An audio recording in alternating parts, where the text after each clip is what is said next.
I'm always sorry for causing you trouble. Thank you so much for being together as a couple until now. The note that was placed on the table, that was the beginning of everything. I am Robert Turner, 30 years old. I work at a publishing company's editorial department. 3 years ago, I married my coworker, Amy, and we became one of those trendy dual income, no kids, aka dinks couples. We had a fulfilling life, both in work and in our personal lives, and our relationship as a couple was great, so there was nothing to complain about. But one day, out of the blue, Amy left home, leaving behind a note. We hadn't had any particularly big fights, and I couldn't recall ever blaming her.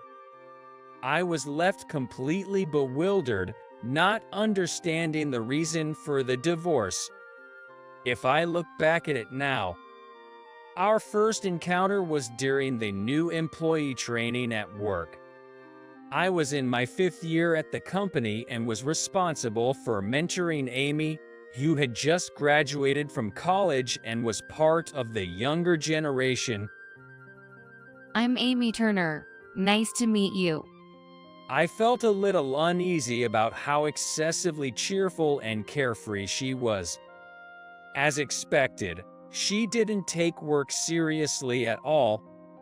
She was clumsy and made a lot of mistakes, so it was kind of typical rookie. You couldn't do anything right. But I decided to give it my all to make her a capable editor, no matter what it took. I had to figure out her strengths somehow. I began to carefully observe Amy's characteristics. She was clearly the type who didn't listen to the end of questions during quizzes and made mistakes. But she put in her best effort in everything she did. And just having Amy in the office brightened up the atmosphere. She always greeted everyone with a smile, and before I knew it, she became the office's idol. Ironically, even though I was her senior, I ended up learning from Amy. Being good at work is not the only thing a professional needs. It's also important for people to think that you're someone they can rely on, even when they need help. Amy gradually transformed into a competent worker, using her charm and communication skills as her weapons. I realized that I was attracted to Amy. While working together with her and providing diligent guidance, I didn't want to mix work and personal matters. So for a whole year, I served as Amy's mentor and taught her the basics of being an editor. And one day, after I had stepped down as Amy's mentor, I invited her to dinner, under the pretense of a celebration for completing the new employee training. Robert, are you sure?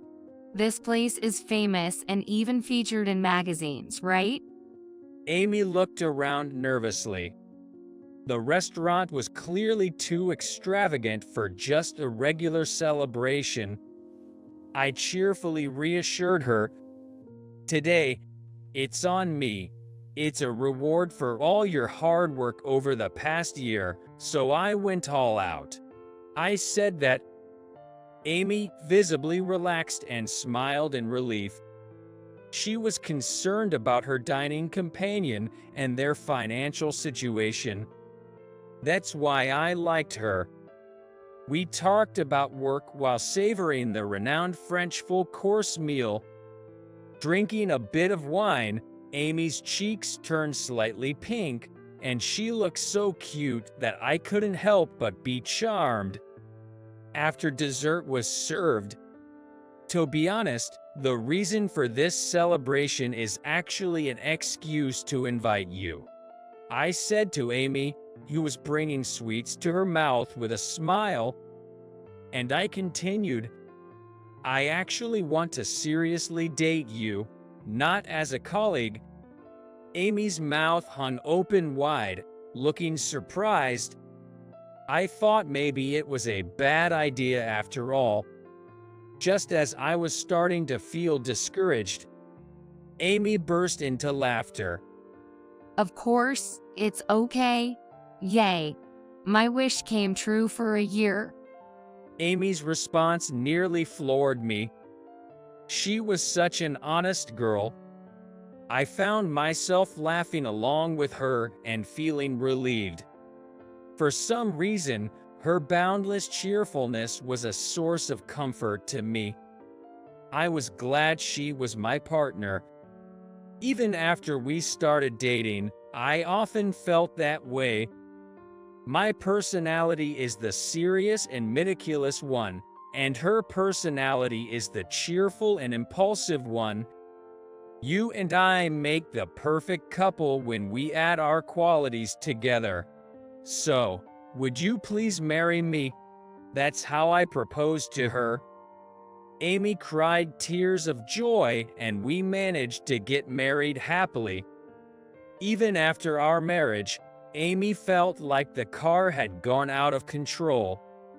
She followed her desires so faithfully that she made decisions without consulting me and immediately put them into action. She would suddenly decide on our travel destination or bring home a pet without any prior discussion. I would smile wryly, but gradually develop the skill to stop Amy. I could understand what she was thinking most of the time and anticipate and prevent her from doing things that might get her into trouble. In a way, I became the stopper in our relationship. Amy said, I'm not a child anymore, so can you stop checking on my every move? Seriously, Robert, it feels like you're my guardian. She argued with me like a comedy duo. Every time I interacted with her, I would savor the happiness of being with Amy. However, I wondered what on earth the note on this table was about. Now, I couldn't understand Amy's feelings at all. Moreover, she had even sent a resignation letter to her workplace. Anger welled up inside me without thinking. I quickly grabbed my cell phone. I called multiple times, but there was no answer. I panicked and tried to contact Amy's family, but it seemed she hadn't returned home. Amy's mother apologized to me with a sense of regret. I'm really sorry. But since we haven't heard from her either, we don't know what to do. She was right. Once Amy had made up her mind, blaming someone wouldn't change the outcome. In the end, I couldn't even have a discussion with Amy after that. 3 months later, I reluctantly submitted the divorce documents. It was a bitter decision that I made after being persuaded by both my parents and Amy's parents.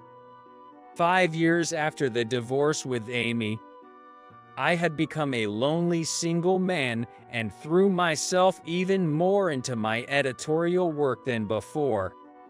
Well, I had no choice but to use work to distract myself from loneliness. I was going to Denver, Colorado, where Amy's family lived, to work on a travel guide for each state. I had a busy day ahead of me. I had been so busy that I didn't realize it was nearly evening when I finished interviews and meetings all day. I said goodbye to the team members and started walking in the downtown area. Come to think of it, I hadn't been to Colorado once since my divorce with Amy. I don't know why, but I suddenly felt nostalgic and decided to take a leisurely stroll around the streets in Denver. That's when it happened.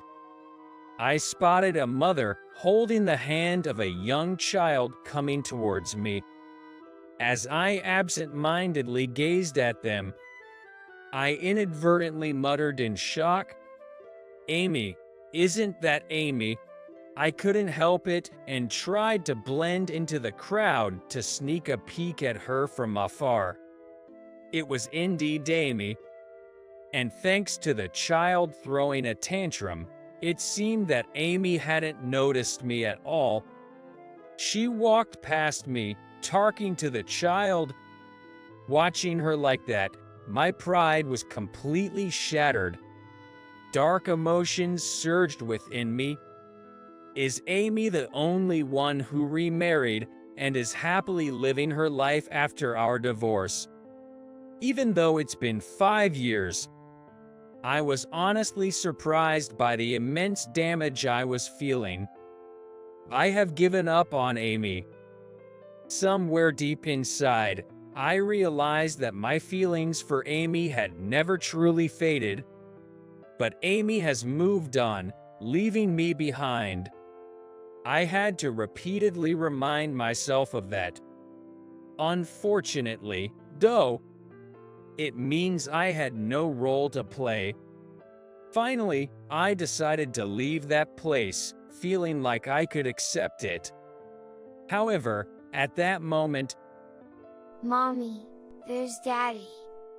I heard the cute voice of a child and instinctively turned around. Then, there, just a few steps away, stood Amy, looking surprised. The two of us were frozen in place.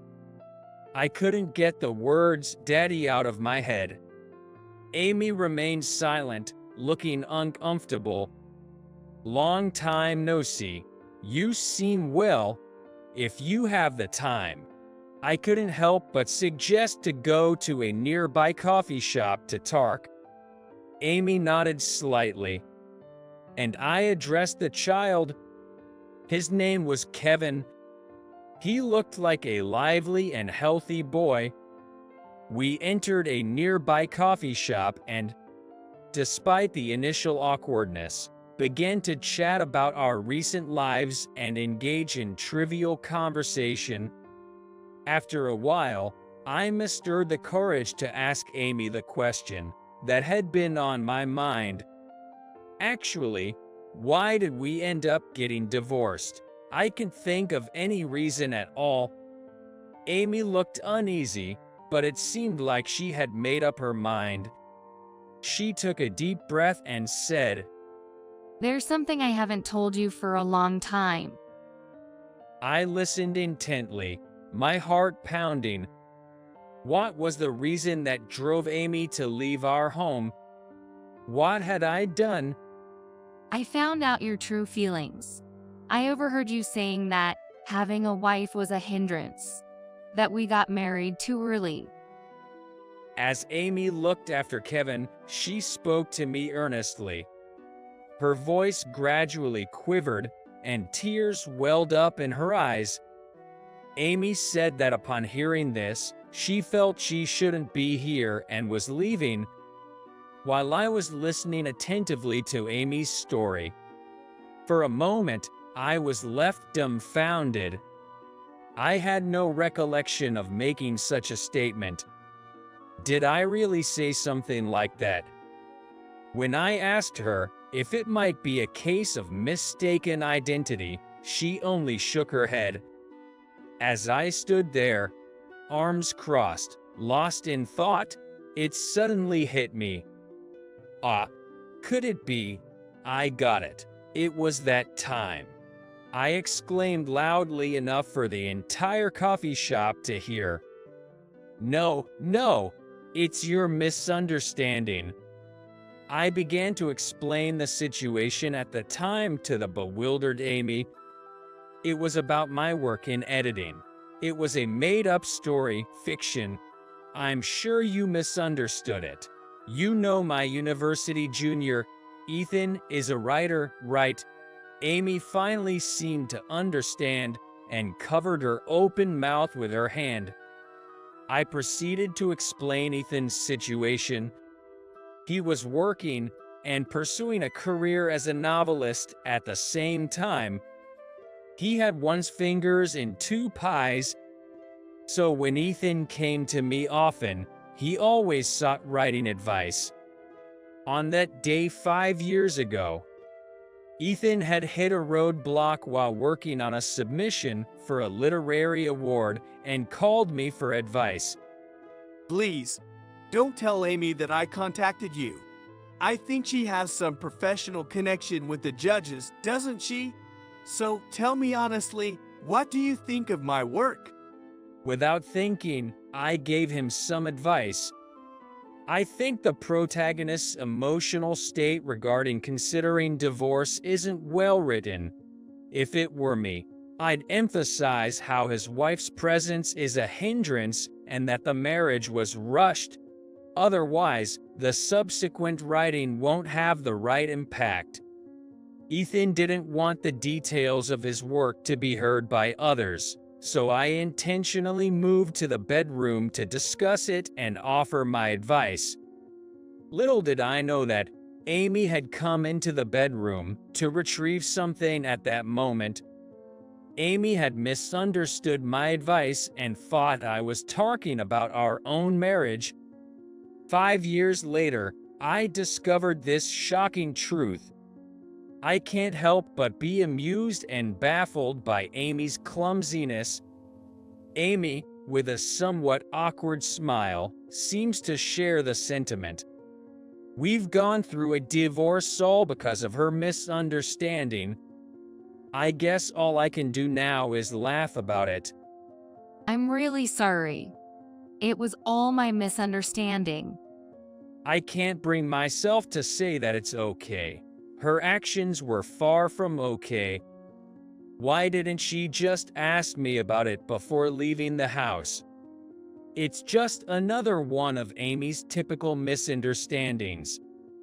Amy starts to explain in a hesitant manner.